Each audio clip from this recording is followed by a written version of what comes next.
Apenas pensando o amanhã.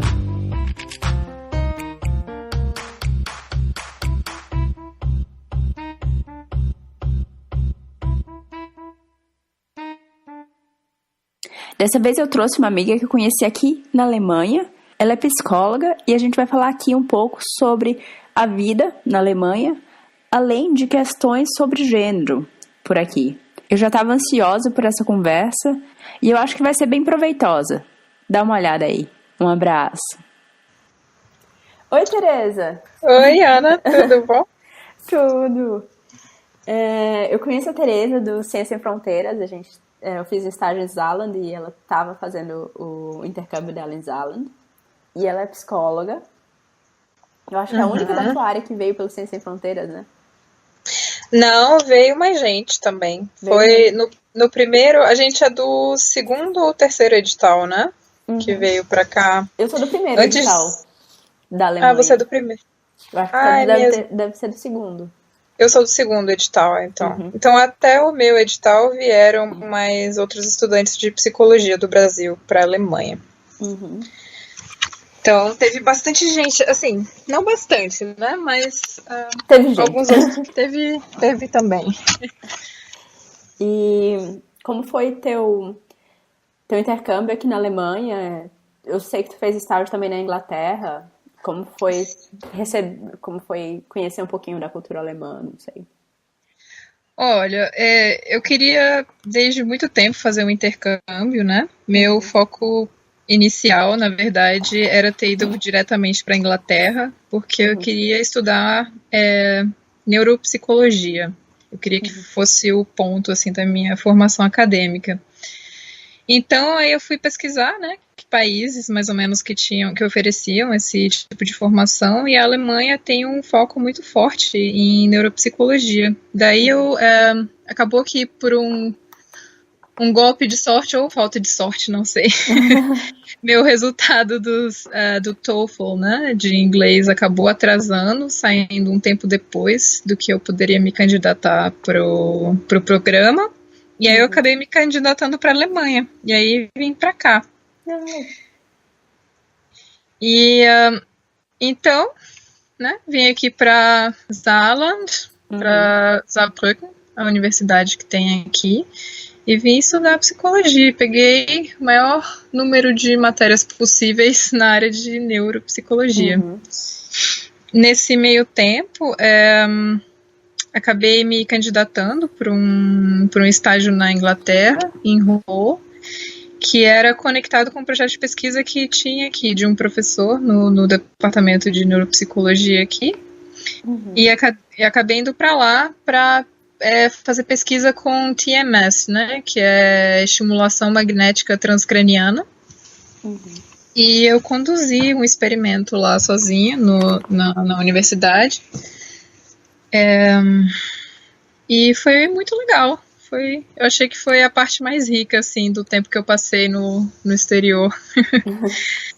Essa parte da gente poder aprender mais, né, a pesquisa e pôr em prática mesmo o que a gente aprendeu. Eu acho interessante também, voltando para Saarland, que Saarland é um estado bem especial aqui dentro da Alemanha. Podemos dizer que sim, né? Saarland faz fronteira com Luxemburgo e com a França. Então, é uma área bem...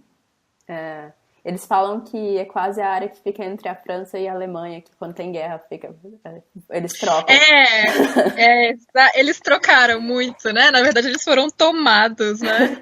Ou pelos teutônicos aqui, pelos alemães, ou pelos gauleses franceses lá, né? Digamos assim. Eles dizem que eles só se rendem, assim, eles nem lutam, não. Tanto faz, eles eles só são bombardeados e depois tomados por alguém, né? Eles estão sempre no meio dos conflitos, é incrível. Nesse meio tempo que eu passei aqui, né, eu aprendi bastante sobre a história deles e eles decidiram, na verdade, ficar na Alemanha, né? Quando deram o poder de decisão, eles poderiam ou se tornar um país, como Luxemburgo, por exemplo, não sabia disso. Ou escolher ser parte da França, ou escolher ser alemães, e eles escolheram permanecer na Alemanha.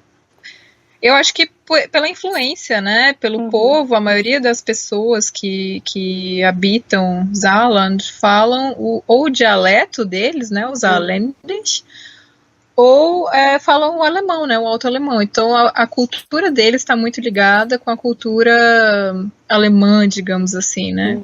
A Alemanha não é unificada realmente, a gente bem sabe, né.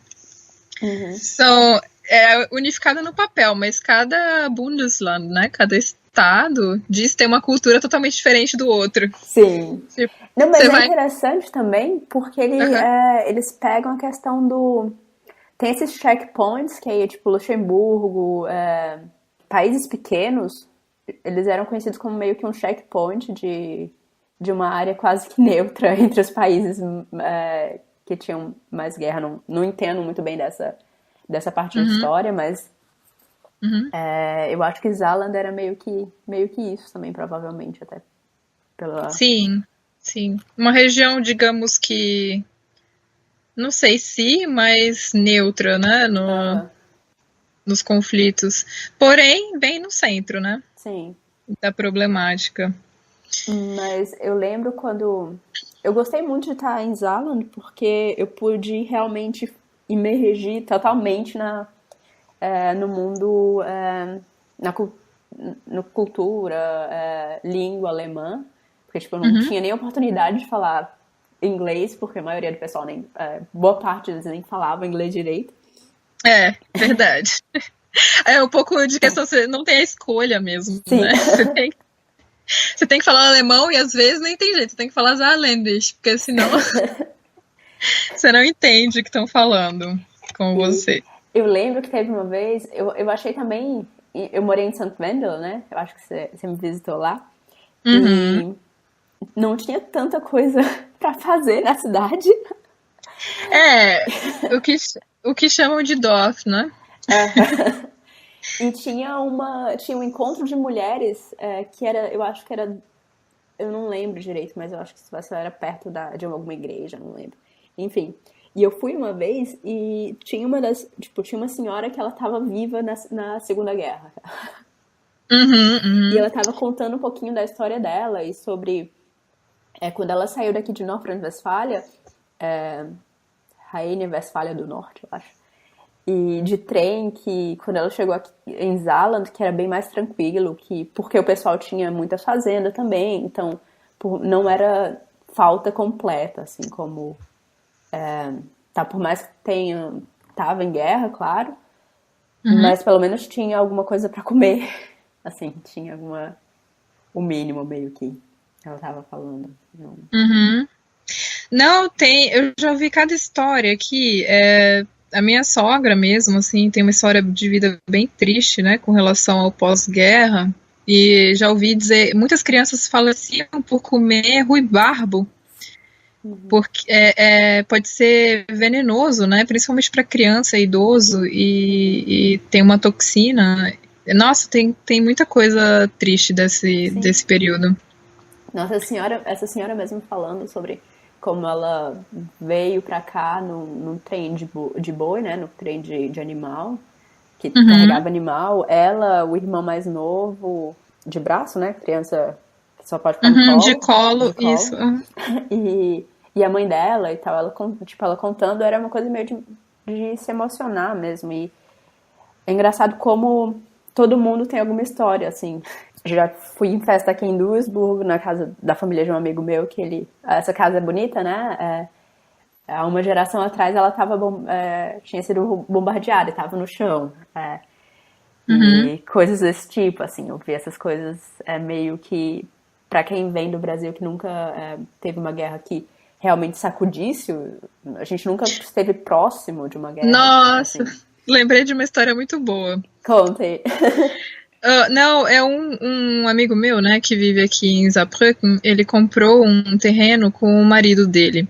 E aí, Embaixo do terreno, eles encontraram uma bomba da Segunda Guerra Mundial, agora, assim. Então, essa coisa da guerra ainda está muito presente, né, na vida das pessoas que vivem aqui.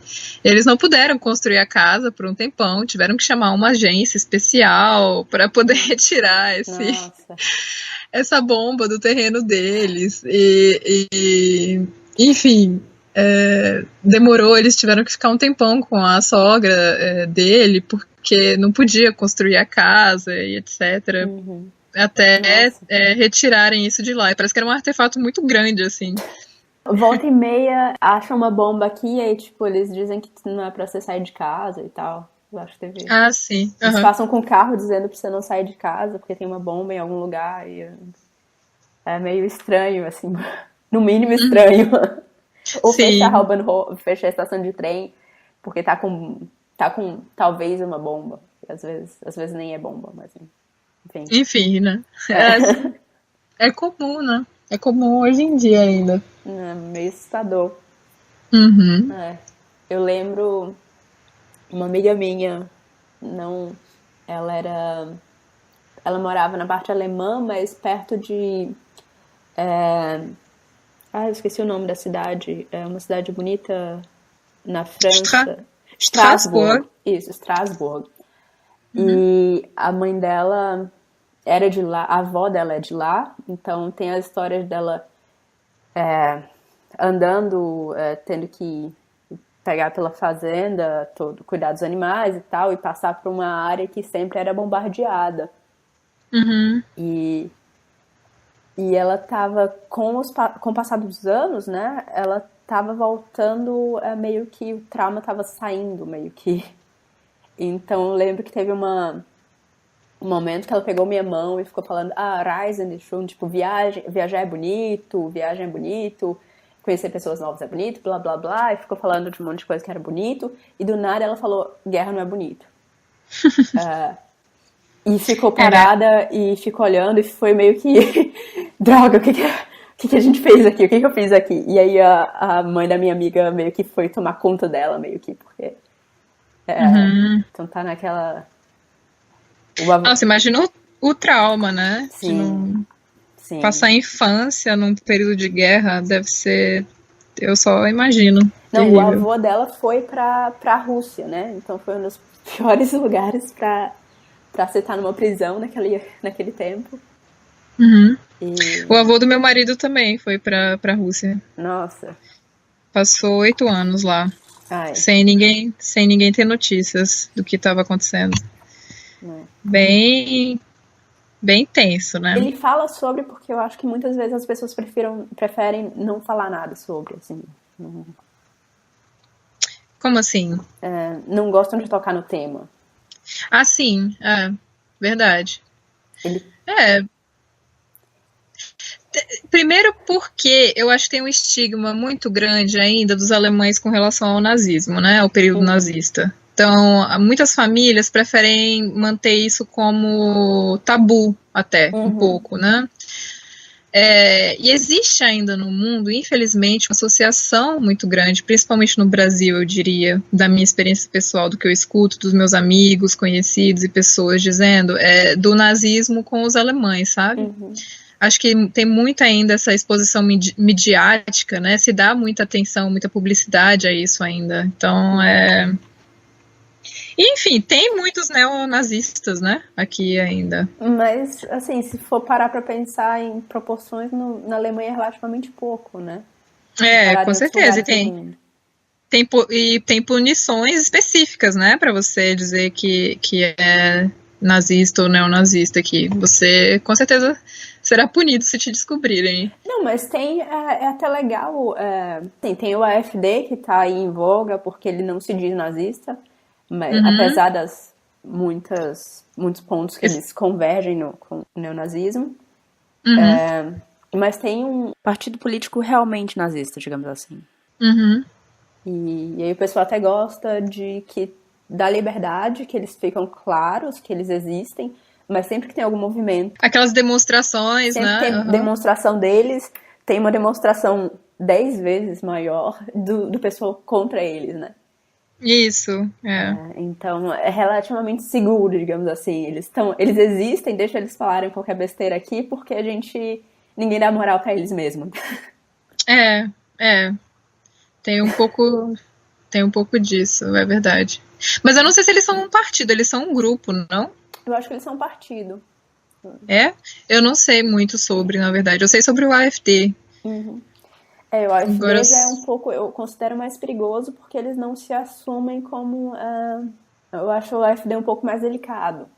uhum, é verdade. Porque eles têm mais representação também, têm mais Sim. representatividade, digamos assim, né? Tem pessoas eleitas nos estados desse partido. Mas em compensação, dentro do Brasil, né, tava o pessoal do Movimento Brasil Livre, né, aquela Ah, coisa. é verdade, Eu já vi verdade. eles divulgando o vídeo do AfD e o pessoal falando, olha só os alemães como estão. Porque a gente gosta muito de engolir a cultura de fora do Brasil como tá certo. Como sendo melhor, né?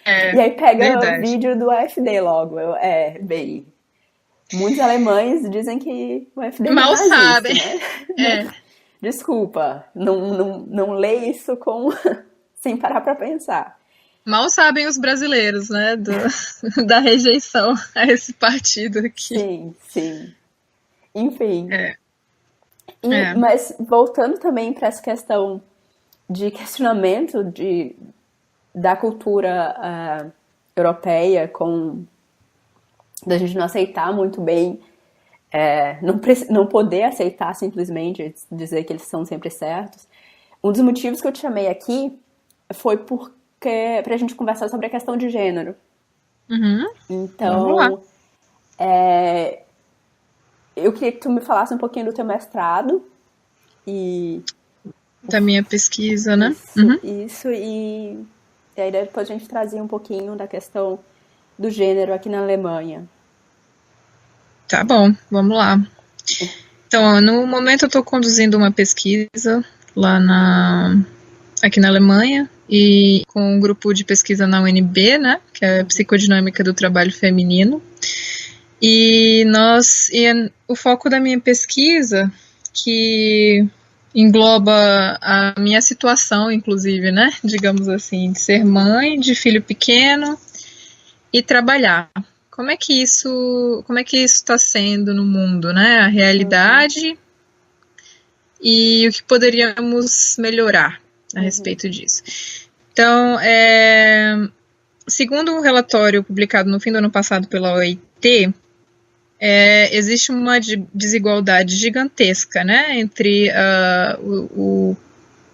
o pagamento mesmo, salário, de mulheres e de homens. E muitas vezes, inclusive, na mesma função, para realizar as mesmas tarefas, mulheres ganham menos do que homens, né? Acho que no mundo inteiro isso foi abordado e tal. Mas, dentro do grupo de mulheres, nós temos ainda, né, o que poderíamos chamar de subdivisões do que, por exemplo, mães, como é que elas se encontram dentro desse grupo de mulheres, né? Com certeza encontramos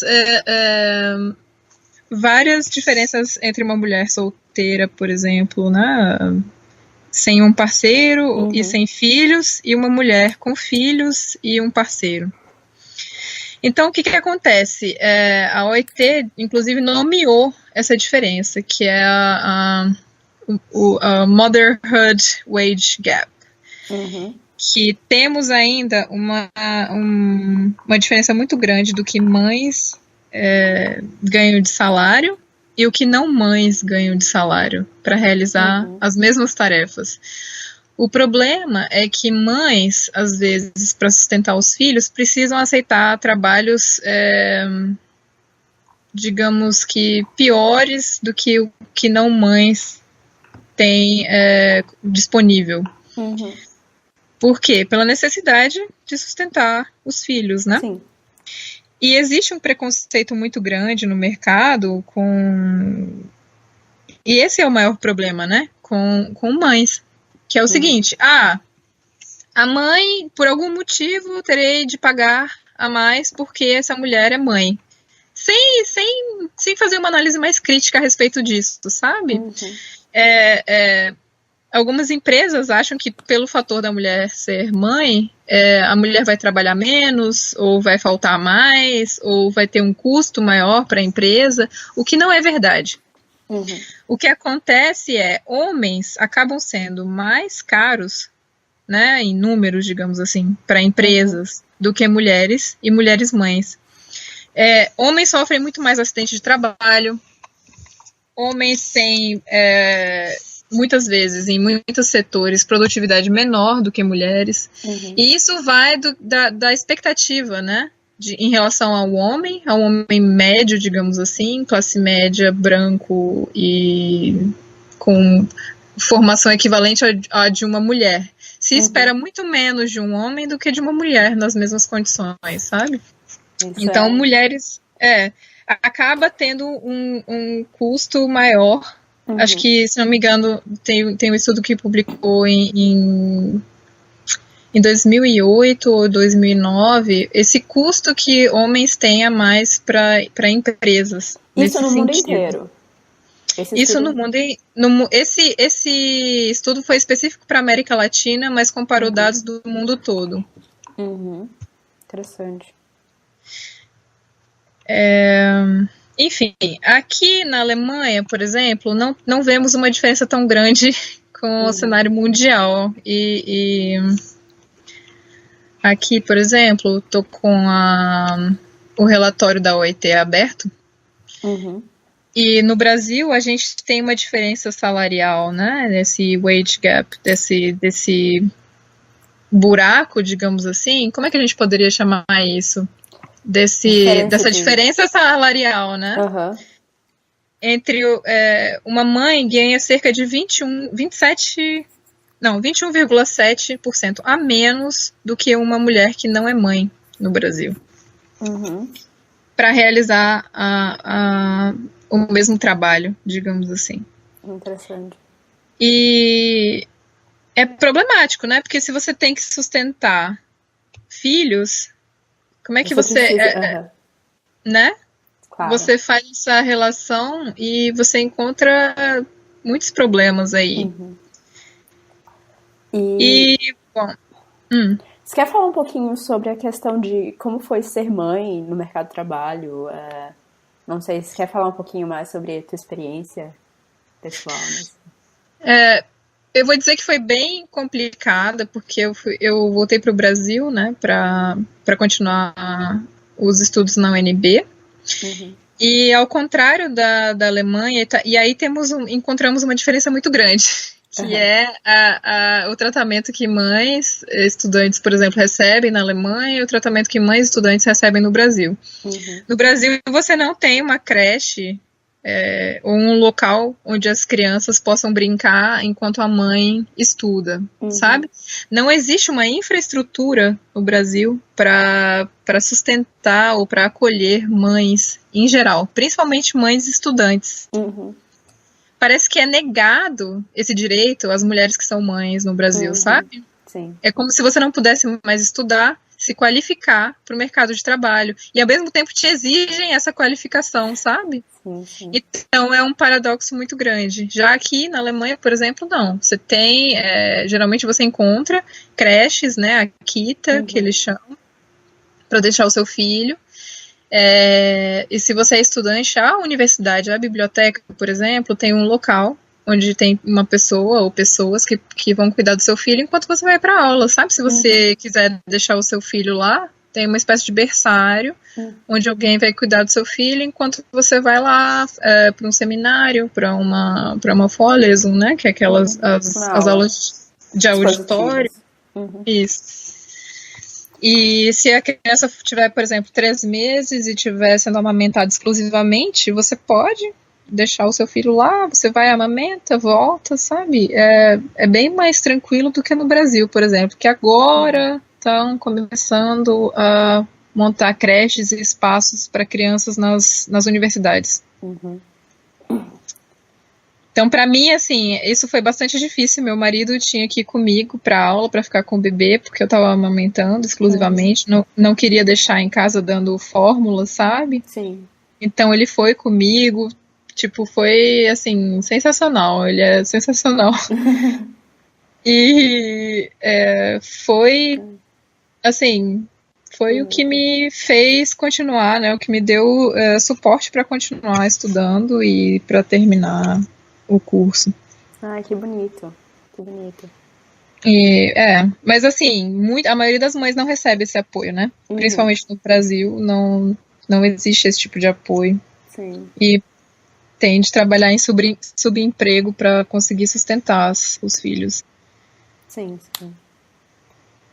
Não, e depois você voltou para a Alemanha para para continuar essa pesquisa do teu Isso. mestrado. A minha pesquisa, Uhum. eu fiz uma série é uma pesquisa quantitativa, né? Uhum. Na verdade. E tinha o objetivo de acessar mesmo assim, eu apliquei a Career Satisfaction Scale para falar mais especificamente, Uhum. para avaliar a satisfação com a carreira de mulheres que trabalham e que têm filhos menores de 3 anos de idade, né? Uhum. E dá para ver que tem uma diferença gigante entre a satisfação com a carreira de mulheres na Alemanha e de mulheres no Brasil. Uhum. Mesmo mulheres no Brasil, essas que responderam, né, a minha pesquisa, tendo uma diferença salarial muito maior. Uhum. Em Brasília, principalmente, as mulheres ganham muito mais. Se eu convertesse, por exemplo, para euros, né, o valor do que Uhum. elas ganham, do que aqui na Alemanha. Então, as mulheres aqui estão ganhando menos, digamos assim, e estão Uhum. mais satisfeitas do que as mulheres no Brasil. Ahá. E pois é, né? Então, aí entra uma coisa muito importante, que tem a ver com o nosso sistema brasileiro, né? De dar suporte às mães e a cultura brasileira em geral de consumo também, né? Uhum. E também sobre o simbólico ali do que é satisfação para cada pessoa e para cada cultura, sabe? Uhum. Então, às vezes, temos aqui na Alemanha uma conformidade de atitudes, digamos assim, em termos mais psicológicos, né? Uhum. Muito maior com a satisfação, né? Com esse sentido de Zufriedenheit, de satisfação, do que temos no Brasil. Assim, por N fatores, e ainda estou analisando os dados para verificar se tem algum tipo de relação, né, para ver se, entre outras variáveis, e essa satisfação, essa escala de satisfação com a carreira. Uhum. Mas, assim, inicialmente deu para ver uma diferença muito grande da satisfação das mulheres alemãs em relação às mulheres brasileiras. Interessante. Porém, né, a gente verifica aqui que, que existe uma diferença muito grande entre homens e mulheres na Alemanha, né? Sim. Tem uma diferença de gênero muito grande com relação ao trabalho. Então, é esperado em algumas regiões alemãs que mulheres que tenham filhos pequenos e sejam casadas fiquem em casa, Uhum. enquanto o homem seja o provedor. Então, aquela Sim. visão patriarcal super retrógrada existe aqui e muito, principalmente na Alemanha ocidental, né? Aham. Eu fico impressionada com. O pessoal acha que o feminismo deve estar muito mais avançado na Europa e eu faço engenharia. Eu sou a única doutoranda do meu instituto. Nós somos quase, tipo, umas 10 pessoas no ano. E eu já fui em sala de aula que eu era a única menina, uma única mulher, entre uns 40 alemães, homens. E eu acho isso assustador. Assim, eu acho muito triste pensar na questão de diferença de gênero dentro da Alemanha, que você esperaria que tivesse um pouco mais avançada, quando na verdade não está. O problema não é a mulher quando chega lá. Assim, quando a mulher já está estudando engenharia, quando a mulher já está no mercado de trabalho, ela não é tão problemático lá dentro. Bem como não é problemático eu andar na rua, eu quase nunca vou... Eu já ouvi, mas eu raramente ouço um fio-fio, assim. Num dia andando por Belém, eu ouço, sei lá. E, então, por aqui é bem mais tranquilo. Só que, assim, eu ser a única mulher numa reunião de um projeto que eu estou desenvolvendo, e muitas vezes eu só ser levada a sério depois que eu mostrar o meu trabalho. Então, a demora que eu tenho de ser levada a sério, o esforço que eu tenho até esse momento, que o pessoal começar a me olhar de verdade, é muito desgastante. Não é que não seja possível, mas é que é um gasto de energia que não precisava existir, digamos assim. Mas eu entendo. O problema é que eu não vejo uma tentativa de mudança. Por exemplo, tem uma vizinha minha que ela trabalha numa Kita, né, numa pré-escola, e ela falou uma vez pra mim, engraçado, porque realmente eu nunca pensei em ir pra área tecnológica ou pra área de engenharia. Tipo, isso era algo que não é pra mim, assim. É uma coisa que aqui não chega nem a ser opção, né, para grande parte das mulheres, porque delas é esperado que sigam carreiras, entre aspas, consideradas femininas, que é o quê? Você ser a Erzieherin, que é quem cuida de crianças na creche, que é você trabalhar na área de saúde com enfermagem, por exemplo. Então, aquele estereótipo de profissão mais feminina é o que é esperado aqui, que as mulheres façam, né? Sim. É muito problemático, porque no Brasil, quando você ouve comparações de pesquisadores europeus sobre o machismo na América Latina, eles realmente... normalmente se referem à violência física, né? Sim. No Brasil as mulheres apanham. Então, é muito vinculado ao que você pode ver, como diria o Piaget, né, da fase sólida, ali onde você pode ver a violência, né? Sim. Agora, quando é uma violência estrutural, né? Quando é uma violência institucional, eles ignoram. Não é? Eles ignoram, eles não é uma espécie de veneno aqui nessas sociedades europeias, na França, na Alemanha, enfim. Imagina nos países latinos, né? Itália, Espanha, Portugal, é terrível, é um machismo estrutural que existe aqui gigante. Muito grande, é gigante. E eu fico quase, eu entendo que o Brasil tenha muitos problemas em relação ao machismo, só que eu não acho legal os alemães quererem dar uma lição, né, pra gente quando eles não conseguem enxergar o quão prejudicial é a estrutura de família deles, assim, a estrutura de pensamento deles, assim. Exatamente. Eles não conseguem ver. Eu não sei se são só os alemães, mas a gente fala da nossa experiência aqui, né? Eu não tenho tanta experiência em outros países nesse sentido. Mas... O texto da tua irmã sobre a França eu achei ótimo, assim.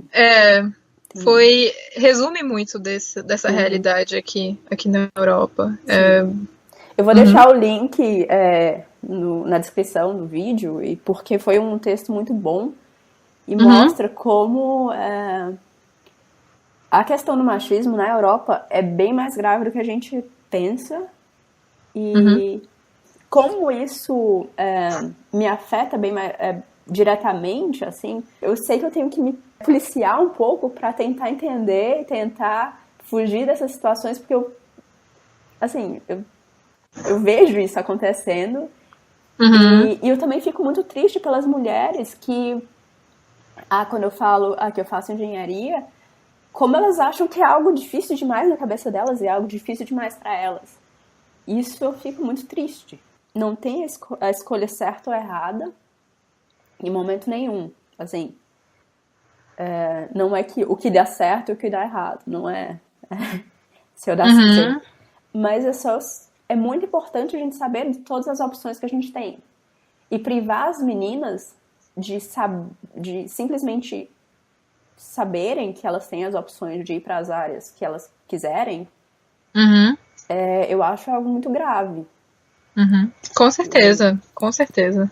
Com os números tão altos de questão de violência física, você não esperaria, por exemplo, teve há pouco tempo aquele destaque do Brasil, das mulheres brasileiras dentro da academia, né? Eu acho que foi até o Guardian que escreveu sobre isso. Você lembra? Eu acho que você compartilhou também, não lembro. Que incrivelmente no Brasil tem muitas mulheres, né? Produzindo isso. Pesquisando, né? Que o nível de mulheres na pesquisa está até mais alto do que proporcional, né? Do que a Europa e os Estados Unidos. Então o Brasil estaria dando lição sobre a questão de gênero na questão da academia. Não, sim. Então eu acho bem interessante a gente pensar nisso, porque tem problemas também na nossa estrutura, claro, mas a gente também está num caminho... É bem complexa essa questão de gênero, eu acho. Sim. Não, outro dia eu li uma coisa sobre aquela ex-CEO do Yahoo. Aí que ela falou que mal podia esperar para poder voltar a usar e-mail do Gmail e etc.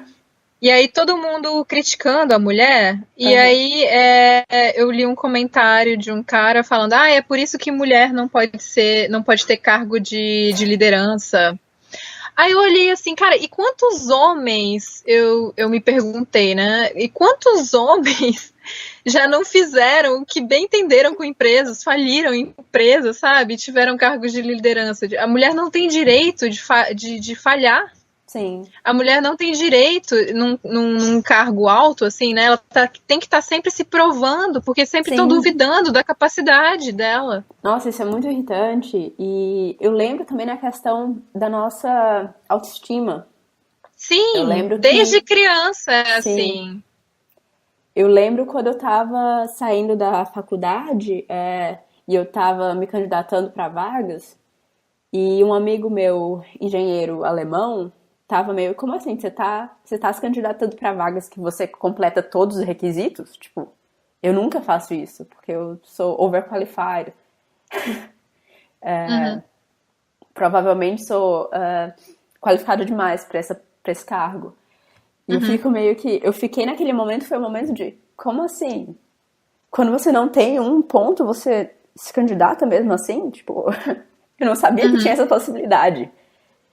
E logo depois eu fui para um evento lá em São Paulo que é das mulheres na tecnologia e tal, e elas falaram justamente disso, e bateu com essa conversa, e eu achei muito interessante sobre como, eu acho que a questão de autoestima, da questão de eu ouvir das minhas amigas mulheres, nossa, que você trabalha numa área muito difícil, deve ser muito complicado, por isso que você vai ganhar mais que eu, porque eu não tô trabalhando numa área, eu tô trabalhando numa área fácil. Quando, na verdade, essa minha amiga mesmo trabalha com questão social, o trabalho dela, às vezes, era dormir crianças e tal. E é um trabalho muito desgastante. Enfim, eu sou meio... eu gosto muito de falar sobre esse tema, eu gosto de puxar esse tema, e eu tava ansiosa pra te ter aqui nesse podcast pra finalmente falar sobre isso. Tirando um fardo das costas, né? Parece. Sim, meio que... Assim, não é... Eu fui muito bem recebida na Alemanha. Claro, tem a diferença cultural, mas eu gosto muito do meu ambiente de trabalho. Eu gosto muito de pessoal. Mas eu acho que é estranho não ter mulher nenhuma. Você vê pela ausência, né? Sim. Como a gente vê no Brasil, por exemplo, a falta de pessoas negras em ambientes acadêmicos, por exemplo, né? Você vê a ausência. Tem alguma coisa errada. Tem alguma coisa errada nisso. Então, no meio do caminho, acho que tem até um vídeo do Não que eu seja, assim, totalmente fã e tal, mas do Neil deGrasse falando sobre todos os obstáculos que ele teve que colocaram no caminho dele, assim, que colocam nas pessoas. Porque uma pessoa negra só pode ser atlética, sabe? Tem que ir pro... Então, existe um estereótipo muito grande e nós, mulheres, temos também que lutar muito para conseguir alguns espaços, sabe? Para chegar a alguns lugares. Sim. É muito trabalhoso e muitas pessoas, claro, vão desistir. Sim. Muitas pessoas que têm a capacidade, às vezes, mais qualificadas do que outras, por exemplo, vão desistir. Sim. Não, já mudando um pouco de assunto, falando um pouco sobre o teu trabalho hoje em dia na Caritas, certo? Teu estágio é com vício, com questão de vícios e da ansiedade, certo? Você quer falar um pouquinho sobre isso? Sim, podemos falar. Lá na Caritas eu estava trabalhando com grupos de pessoas alcoólatras, né, alcoolistas, e mulheres e homens, e com grupos de mulheres que são depressivas e ansiosas, digamos assim, que têm problemas no espectro de ansiedade. E é bem interessante porque a Alemanha tem uma cultura, principalmente da cerveja, né? O álcool está muito forte na cultura alemã. Mas de schnapps também, né? Muito, muito, muito forte. Quase todo encontro que eu fui, existia o tópico da pressão social para que se bebesse, né? Em eventos sociais. Então tem uma pressão social muito, muito, muito grande aqui para que as pessoas bebam. Sim. E quando não bebe, perguntam logo se é por causa de doença. Por que você não tá bebendo, né? Tá tem alguma coisa errada? Tem alguma coisa errada com você, né? Você não tem a opção de não beber. Então é visto, você é mal visto de certa forma, digamos, se você não beber, se você não compartilhar desse momento social, sabe? E o que acaba, não sei se eu diria provocando nessa relação de causa e efeito, né? Mas o que acaba sendo um fator muito grande para essas pessoas serem e se sentirem alcoólatras, sabe? Aqui na Alemanha o alcoolismo é considerado uma doença, né? Está nos manuais de psicopatologia e de medicina como uma doença, o vício, né, em geral, na verdade. O vício em quase qualquer coisa, assim, não considerado socialmente como algo aceitável, né? É considerado uma doença e é tratado como se fosse uma doença. Então, desde 1988, se não me engano, quando lá em Frankfurt existiam muitas pessoas viciadas em heroína, em opiáceos em geral, e metanfetamina também, eles começaram a criar um sistema de desintoxicação e de reabilitação dessas pessoas para a vida social. E é um sistema que tem funcionado bastante bem, assim, eu diria, que funciona no sentido de... inclusive, se você não estiver dirigindo aqui, se você for pego extremamente bêbado, e provocando alguma confusão social, digamos assim, e você tiver a chave do seu carro, eles consideram que você teria a intenção de dirigir embriagado, sabe? Então você pode perder sua carteira de motorista. Nossa!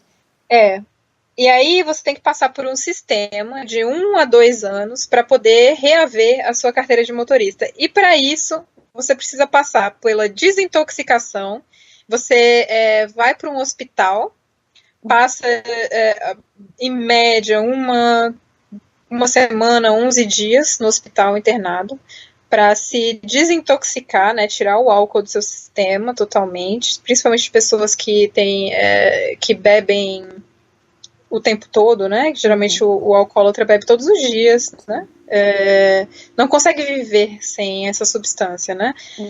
Então, depois dessa desintoxicação, né, hospitalar, a pessoa é encaminhada a uma clínica de reabilitação.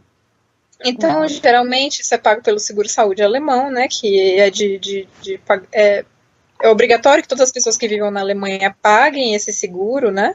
A saúde aqui não é de graça, digamos assim, não é uma coisa bancada pelo Estado, onde nós não vemos para onde os impostos vão, etc., que as pessoas pagam o seguro, né, e seguros públicos e seguros privados, digamos assim.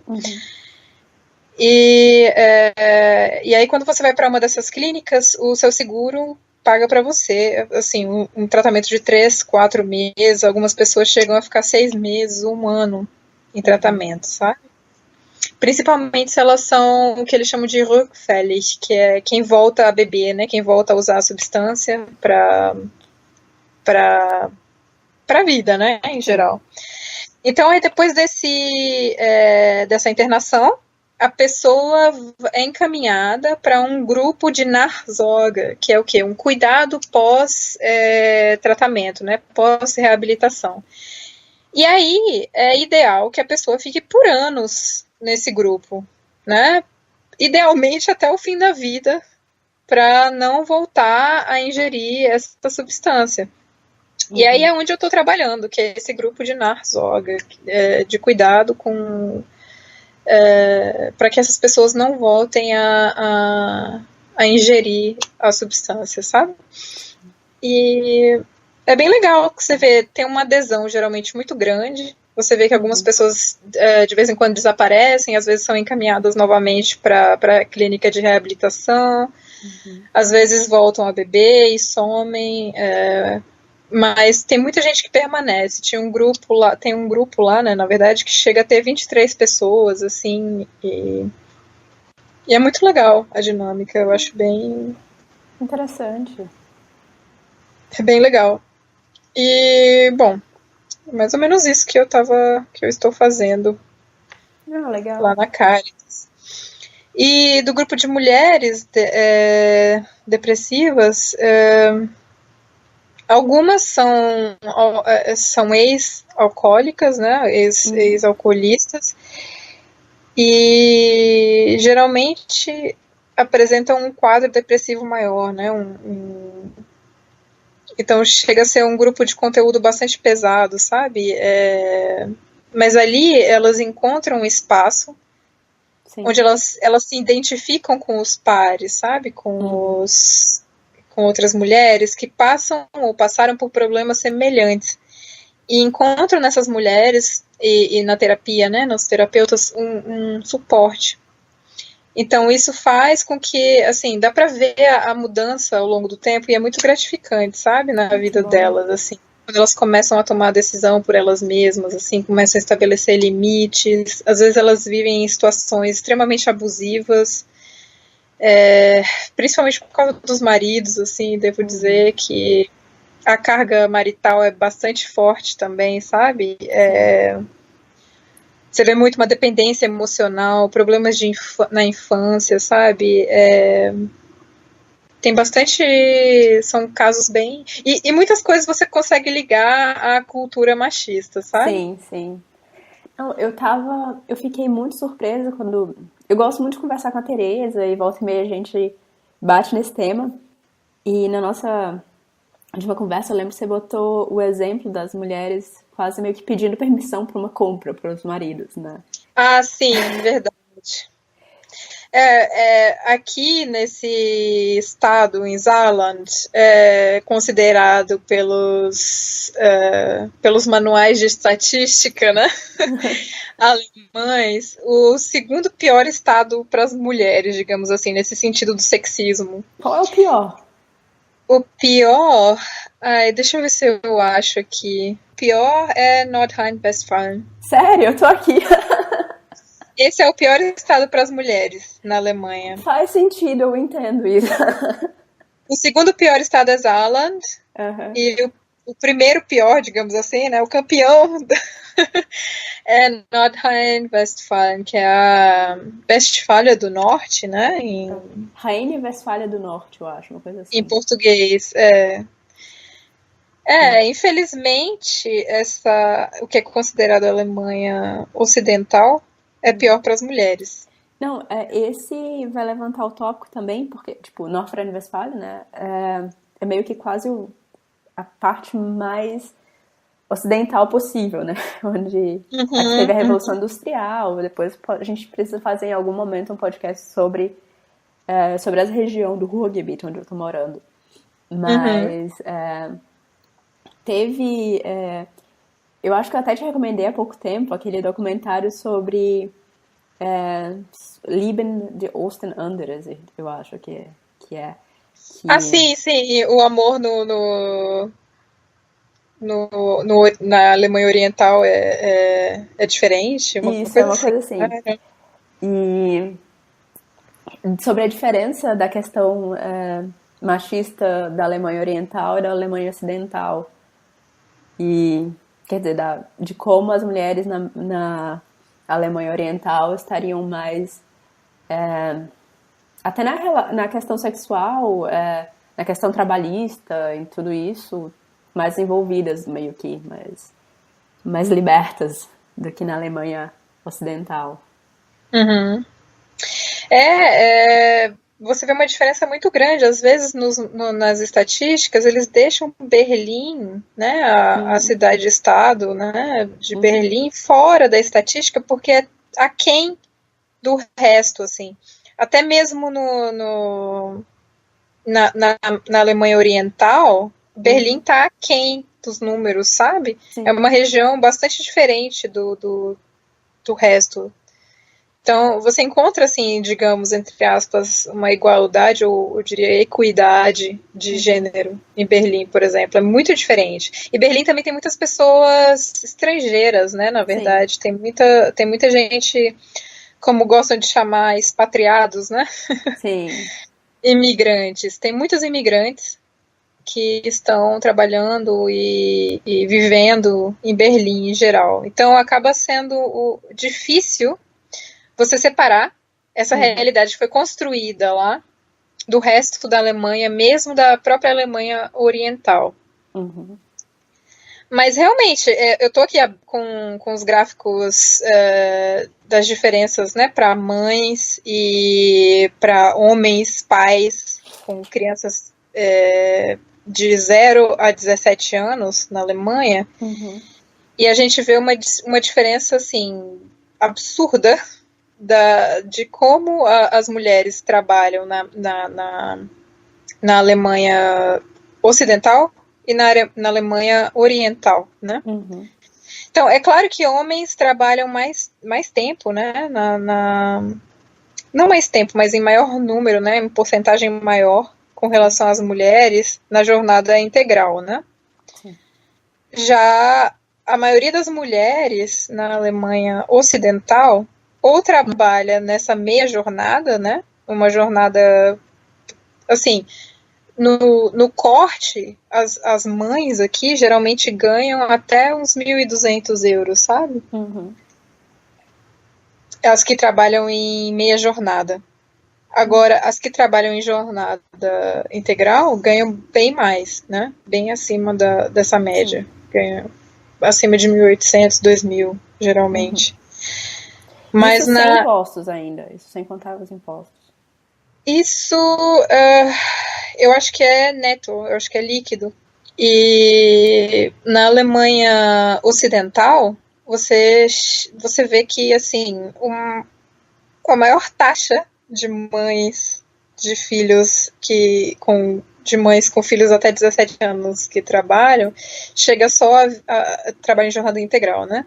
Chega só a 29%. E é das mães que têm filhos de 7 a 17 anos. Já com mães que têm filhos pequenos, né? Crianças pequenas de 0 a 2 anos, só 10% trabalham em jornada integral. Sendo que a jornada integral alemã é menor do que a jornada integral brasileira, né? Então chega a 39,7 horas, mais ou menos. Já na Alemanha Oriental, por exemplo, nessa mesma faixa, né, etária dos filhos, chega a 61%, ou seja, mais do que o dobro. Sim. Então você vê uma diferença muito grande, né, de região. E você vê que existe uma cultura muito, muito sexista nesse sentido. Sendo que na Alemanha ocidental, nessa mesma faixa etária, 91% dos homens trabalham em jornada integral. Uhum. Uma coisa que eu acho muito importante também é comparar, por exemplo, se a gente fosse comparar entre Brasil e Alemanha, é que aqui os pais, ambos, né, podem tirar até 3 anos de licença paternidade ou maternidade. Sim. Mas os homens tiram. Exatamente. Eles tiram no máximo 1 mês, 2 meses, e olhe lá. Sim. O normal é que homens tirem, sei lá, 2, 3 semanas. Sim. E isso é muito absurdo. É uma coisa assim que. Assim, é óbvio que existe uma porcentagem significativa de pais que estão tirando uma licença mais longa, de 1 ano, sabe? Uhum. Agora, chega a ser ridículo, porque se coloca que é o papel da mulher cuidar do filho, né? Como se o homem não tivesse participado em fazer. A criança também, sabe? Então a mulher, além de ter que levar toda aquela carga biológica, né?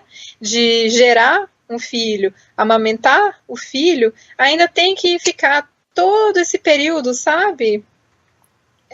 Com essa responsabilidade quase que sozinha, assim, chega a ser... E distante do mercado de trabalho durante um período da vida que é bem importante, tá? Que pode ser crucial, pode ser crucial para a carreira de alguém. Sim. Eu tenho, lá na Caritas, eu recebi um depoimento de uma funcionária que a prima dela, se não me engano, ela tinha um cargo de diretora do International Office na Universidade de Stuttgart, se não me engano. De Stuttgart, né, se fala em português. E o marido tinha um trabalho mediano, sabe? Trabalhava trabalho de indústria, assim, não sei, mas não tinha... Era um cargo normal, assim, numa empresa grande.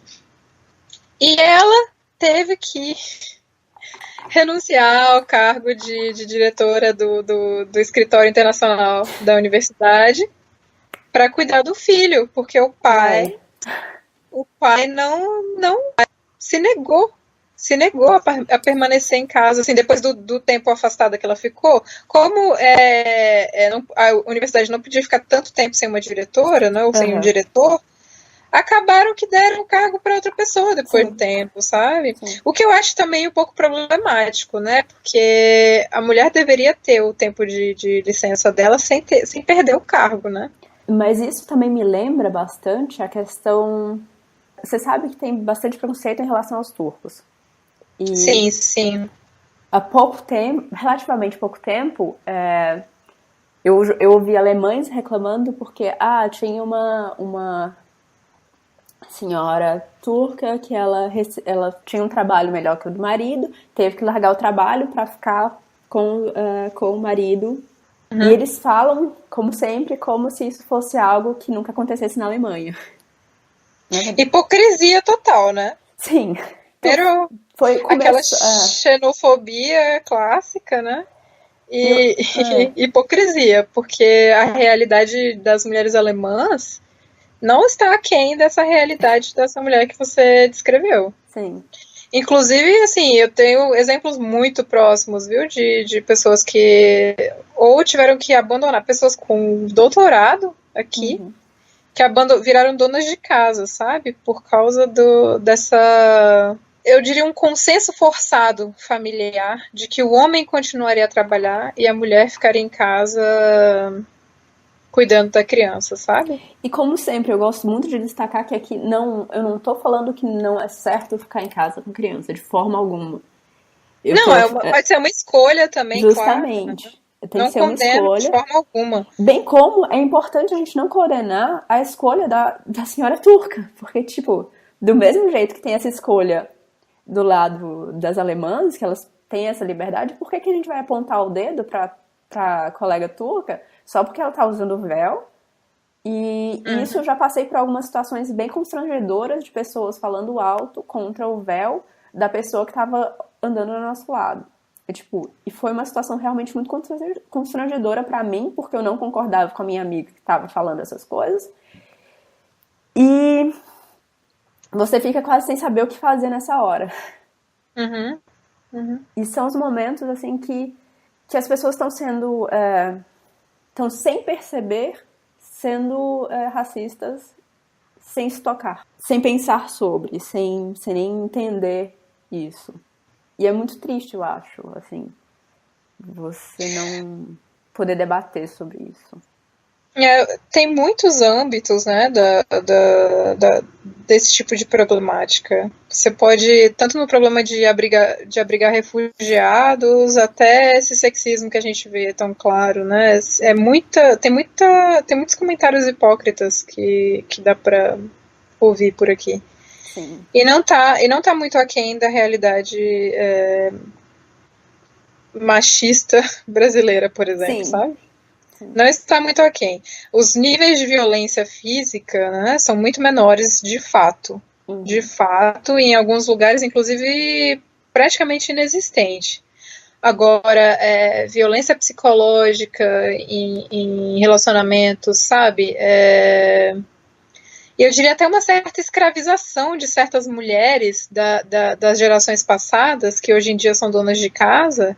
Existe muito, elas têm uma servidão voluntária inacreditável, elas acham que esse é o papel da vida delas, sabe? E continuam fazendo isso, são tratadas dessa forma, e as pessoas não veem isso de forma crítica aqui. Sim. É muito comum.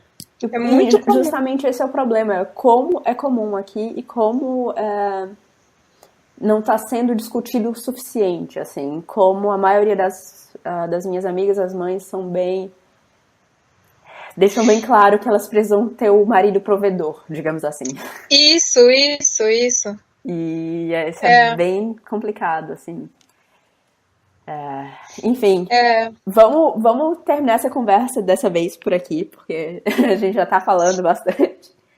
Sim, com certeza. Eu gosto de terminar as conversas por aqui perguntando para os entrevistados se você pudesse escrever um outdoor bem grande, onde várias pessoas fossem passar, qual mensagem você gostaria de passar para eles? Qual mensagem eu gostaria de passar no outdoor? Isso. Cuidado com o neocolonialismo. É verdade. Eu acho que existe também um discurso muito, muito óbvio europeu de que eles são melhores, de que eles são uma cultura melhor. E essa colonização deles com relação às Américas, digamos assim, não acabou, sabe? Sim. Então, existe ainda muito essa concepção de que o que vem da Europa é melhor do que o que a gente tem, sabe? Sim. E isso não é necessariamente verdade. De forma alguma. Acaba provocando uma perda da autoestima do brasileiro, seria mais ou menos. Se a gente pudesse botar o Brasil como uma pessoa, sabe? Seria uma pessoa submissa e sem autoestima. Sim. E prestar mais atenção, sabe? Nessa influência e ter um olhar mais crítico com relação a essa influência que existe da Europa com relação a países subjugados, inclusive na África, sabe? No continente africano. Existe isso muito lá também. Sim. Eu acho que essa conscientização tá demorando muito para acontecer. E tá acontecendo a passos muito lentos. Muito obrigada, Tereza. Foi ótimo ter você aqui com a gente. Sobre temas que eu queria conversar já há bastante tempo. E a gente vai se falando. Vamos, com certeza. E até a próxima. Um abraço. Até a próxima. Um abraço. Obrigada por ter acompanhado a gente até aqui. Espero que vocês tenham gostado muito da nossa conversa. E eu espero encontrar vocês na próxima semana. Enquanto isso, pode encontrar com a gente no Facebook, Medium, SoundCloud, iTunes. Enfim, tem o meu e-mail aqui também. A gente vai se falando e um abraço, até a próxima.